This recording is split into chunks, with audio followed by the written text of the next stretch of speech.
Hi everyone and welcome to Triple M Adventures with Bill. I'm going to be doing a series of videos where I go through all of the screens on the Jumper T16 and give you an idea of what each of the functions does. This was a request from one of my subscribers, which I actually think is quite a good idea. So I will go through each page, have a look. If I don't know what each function does, I'm going to find out, and then I'll produce a video so that you can see what the functions do.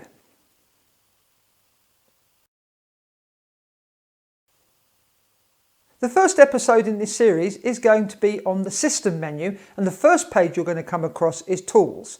So I'm going to switch over to my radio and I will go through the options. Now we need to hit the system button, and you'll see in here under tools there are 6 options.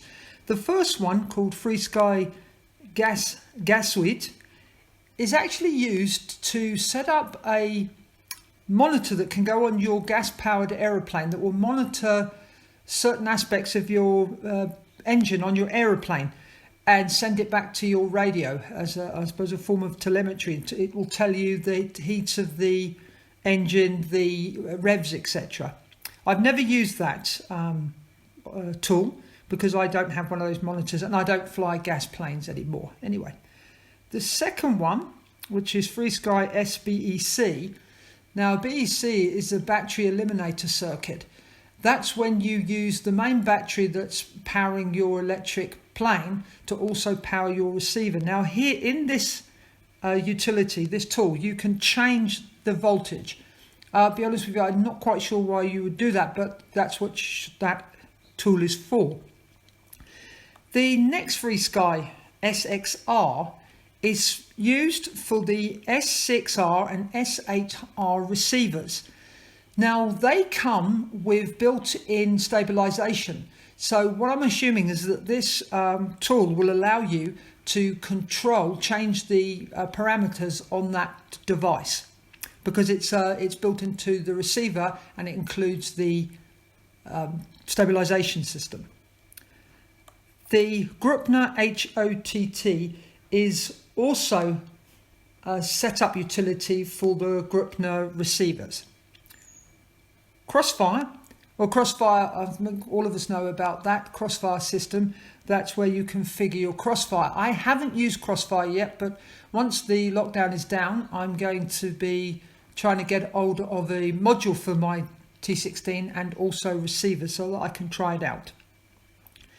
The final one in our tool section is the spectrum. This is quite cool. Now you can see this thing is giving me any frequencies on the 2.4 gigahertz. So it must be picking up my router in my house because you can see those spikes.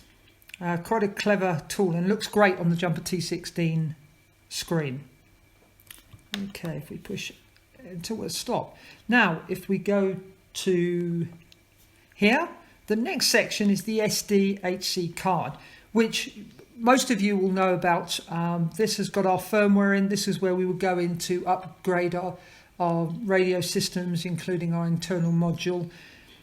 And we've got all our sounds and everything. But the important bit that you would possibly use here is the BF, which is Betaflight Lewis scripts.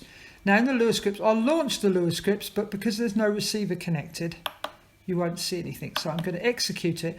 And in here, you'll have all sorts of telemetry data coming back from the receiver, but it has to be set up in a certain way. And both the quads I've got are not set up in that way.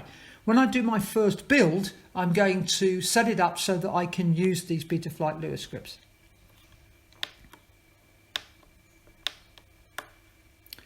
And that is it. That concludes episode 1 of my introduction to the screens on the Jumper T16. Thanks for watching this video, and if you enjoyed it, please give it a thumbs up, and if you really enjoyed it, please subscribe to my channel and please share this video with your friends. And if you have any comments to make, please leave them in the comment section. I would love to hear from you. Thanks for watching. Bye for now. Happy flying. Bye. Disarm motors.